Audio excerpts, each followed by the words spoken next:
My fiancée got pregnant with my boss's baby. They never saw my revenge coming. My name is Noah Parker, 26 years old, and I was staring at a DNA test result that would shatter my entire life. Probability of paternity, 0%.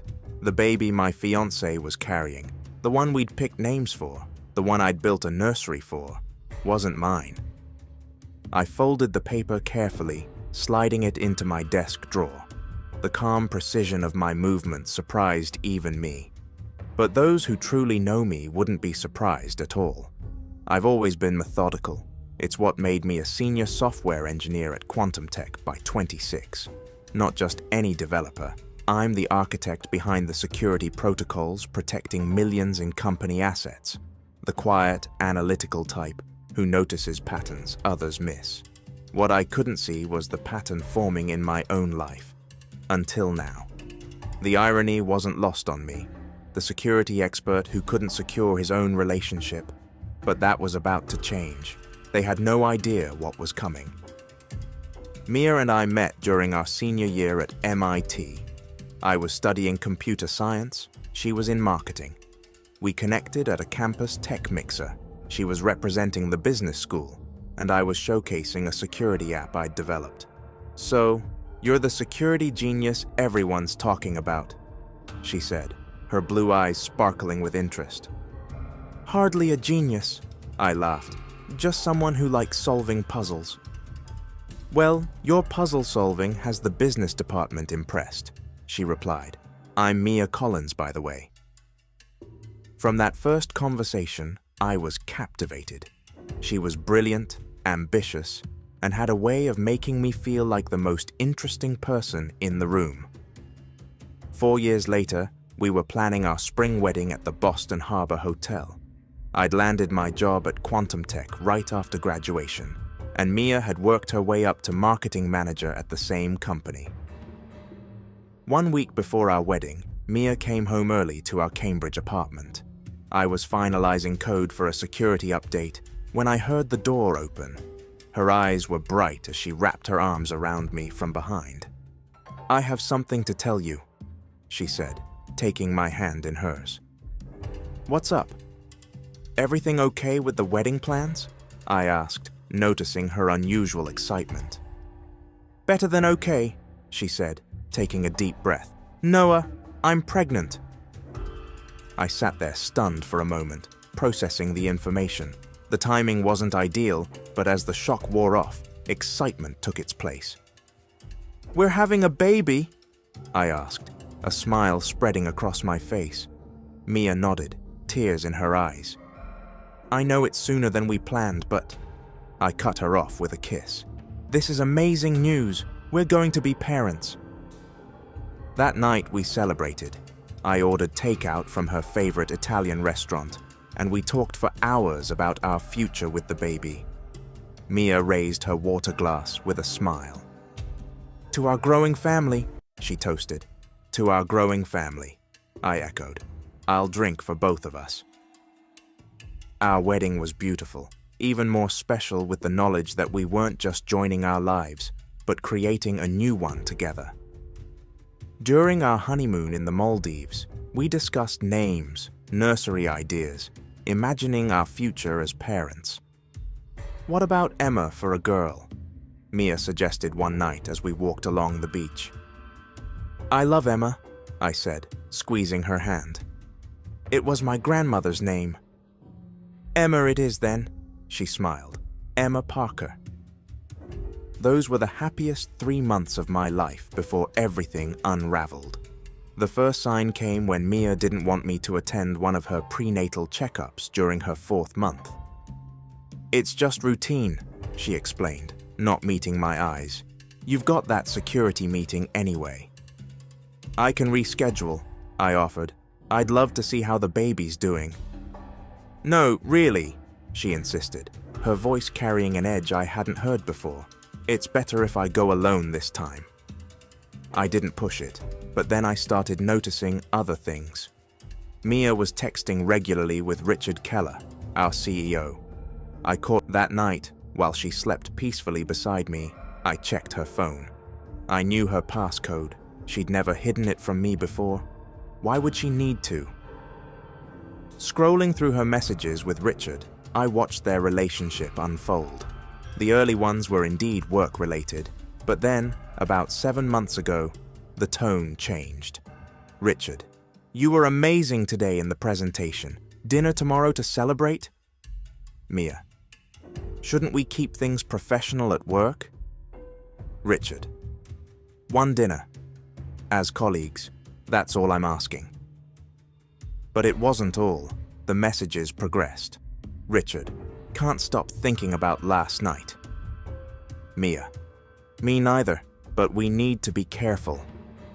Richard, my apartment is empty tomorrow afternoon. Vanessa is in New York until Thursday. Their affair had started 3 months before our wedding, before she told me she was pregnant, and it was still ongoing. Richard, how are you feeling? Is he suspicious at all? Mia, no, Noah doesn't have a clue. He's too trusting, too nice. Richard, what are we going to do after the baby comes? Mia, we'll figure it out, one step at a time. I nearly threw up. My hands shook as I put the phone back. I wanted to scream, to wake her up and demand the truth. The betrayal felt like physical pain, but I didn't. I lay back down beside her, tears silently streaming down my face, wondering how my life had turned into such a lie. The next morning, I went through the motions, made coffee, kissed Mia goodbye, smiled and told her I loved her. My entire body felt numb, like I was watching myself perform in a play. 3 days later, I saw Richard and Mia having dinner at an upscale restaurant in Beacon Hill. I was there with a colleague. They didn't see me. From across the room, I watched his hand touch her belly, saw how their fingers intertwined on the table. This wasn't just an affair. This was a relationship. And that baby, the one I'd been talking to every night, was his. I excused myself and locked myself in a restroom stall until I could breathe normally again. The pain was unbearable, but it was turning into something else, something cold and focused. I wasn't going to be their fool anymore. The next day, I talked to a lawyer friend, Marcus Chen. Can I get a DNA test after the child is born without them knowing? I asked. Marcus looked concerned. Noah, are you sure? Have you considered just talking to Mia? I need proof first, I insisted. Otherwise, she'll just deny it, and I'll be the jealous, paranoid husband. There's a way, he finally said. After birth, you just need access to the baby for a cheek swab. 2 months later, Mia went into labor. After 18 hours, our daughter Emma was born. 6 pounds, 4 ounces, with a full head of dark hair. I cut the umbilical cord with shaking hands, tears in my eyes. Despite everything, I felt a surge of love for this tiny human. The hospital room was filled with flowers and balloons. My parents had flown in from Oregon, beaming with pride at their first grandchild. Mia's parents cooed over Emma, taking turns holding her and marveling at her tiny features. She has your nose, Noah, Mia's mother said, and I had to turn away to hide the pain that flashed across my face. Even in these tender moments, the lies continued to multiply. Richard sent an enormous flower arrangement with a card that read, "Congratulations to the new parents. All the best. Richard and Vanessa Keller." The irony made me sick. The audacity of this man to publicly congratulate me on my child while privately knowing the truth. It took every ounce of self-control not to march into his office and expose him right then. I remember standing by the nursery window that night, looking at Emma sleeping peacefully among the other newborns. "Which one is yours?" a nurse asked kindly. "Third from the left," I replied automatically. Then I paused, the weight of those words hitting me. She wasn't mine, but I had still chosen to love her, to care for her, to protect her. at least until I figured out what to do next. On the fourth day after coming home, during Emma's checkup at the hospital, I swabbed the inside of her cheeks with a special kit while Mia was at the registration desk. "What are you doing?" a nurse asked. "Just checking if she has milk residue," I lied smoothly. She seemed uncomfortable. A week later, the results came via encrypted email. I waited until Mia was out before opening it. Probability of paternity, 0%. I thought I was prepared, but seeing the results in black and white shattered me completely. I locked myself in the bathroom and broke down. Silent, heaving sobs that felt like they were tearing me apart. All those months of suspicion, and now confirmation, the baby I'd already started loving wasn't mine. And worse, Mia had known all along. She'd let me build a nursery, pick out names, tell my parents they were going to be grandparents. Every moment had been a lie. That night I took a long walk along the Charles River. The fall air was crisp, leaves crunching beneath my feet as I tried to clear my head. How many other men had stood on this exact spot, wrestling with betrayal? Had they lashed out in anger, confronted their partners in tearful, dramatic scenes? Perhaps, but I wasn't built that way. Chess had taught me to think 5 moves ahead, and software engineering had taught me to find weaknesses in systems. People weren't so different from systems when you understood their vulnerabilities. I stopped at a bench overlooking the water, watching the lights of Cambridge reflect on its surface. A couple walked by, arms linked, laughing at some private joke. I wondered if they were genuine with each other, or if one of them was also living a lie. The cynicism I now felt was foreign to me. I'd always been an optimist, someone who believed in the basic goodness of people. Now I wasn't sure what I believed anymore. What I did know was that I wouldn't be a victim. I wouldn't play the role they had cast for me, the oblivious husband, the convenient father figure. If they wanted to use me as a pawn in their game, they were about to discover I was actually a knight, capable of unexpected moves and jumping over obstacles they never saw coming. I decided not to confront them yet. I needed complete evidence. Over the next 2 weeks, I wrote a custom program that recovered deleted text messages from Mia's cloud backup, a backup she didn't know existed because I had set up all our home tech. The messages were even more damning. "Richard, when can you get away? I need to see you." Mia, "Noah's watching Emma tonight. Said he wants daddy-daughter time, if only he knew." Richard, "We need to figure this out. I want to be part of Emma's life." Mia, "We will, just be patient. Noah suspects nothing." I documented everything, creating a secure digital vault where all evidence was stored and encrypted. But the real breakthrough came when I discovered something else entirely. As a senior engineer with security clearance, I had access to financial systems for testing. While examining log files, I noticed irregularities in certain project budgets, money allocated to vendor services that didn't exist. At first, I thought it might be a glitch, but when I dug deeper, I found a pattern of transfers to shell companies. With careful tracing, I followed the money to offshore accounts. Over 2 years, nearly $4.2 million had been diverted from the company. The common denominator? Richard Keller's digital signature. It wasn't just an affair, it was fraud. I spent nights combing through financial records while Mia slept, using my security clearance to access parts of the system most employees never saw. Richard had created fake vendors, approved inflated invoices, and diverted the difference to personal accounts. The final piece came when I hired a private investigator to follow Richard. It cost me nearly $5,000, but it was worth every penny. The PI delivered photos showing Richard meeting with known figures from Boston's underground gambling world. "This guy's in deep," the PI told me. "One of the men he met with is Tony Vescovi, not someone you want to owe money to." "How deep?" I asked. "At least a couple million. He's been borrowing from one shark to pay another. Classic downward spiral."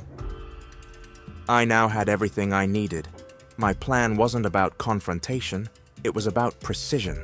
My first move was to anonymously mail selected evidence of the financial fraud to 3 people: the company's head of internal audit, the SEC, and Richard's wife, Vanessa. I included just enough information to trigger an investigation, but withheld key details. I wanted them to dig and discover the truth themselves. To Vanessa, I also included proof of the affair and a copy of Emma's DNA test, with a simple note: "I'm sorry to be the bearer of bad news. I was deceived too." My second move was more personal. I invited Mia's parents to dinner without telling Mia. They had always been traditional people who valued honesty above all else. James and Margaret Collins had welcomed me into their family with open arms. "Is everything okay, Noah?" Margaret asked when they arrived. "Is Mia all right? The baby?" "They're both healthy," I assured her. "But no, everything is not okay." I told them everything: the affair, the DNA test, the lies. I showed them selected messages between Mia and Richard, and finally, the paternity test results. Margaret began to cry quietly. James sat in stunned silence, his face growing redder by the minute. "We didn't raise her to be this person," James finally said, his voice breaking. "I'm so sorry, Noah." Margaret reached across the table to squeeze my hand. "You don't need to apologize," I assured them. "You're not responsible for her actions." "What are you going to do?" James asked. "I'm going to divorce her," I said simply. "But first, there are some things that need to come to light." That night, when Mia came home, her parents were waiting in our living room.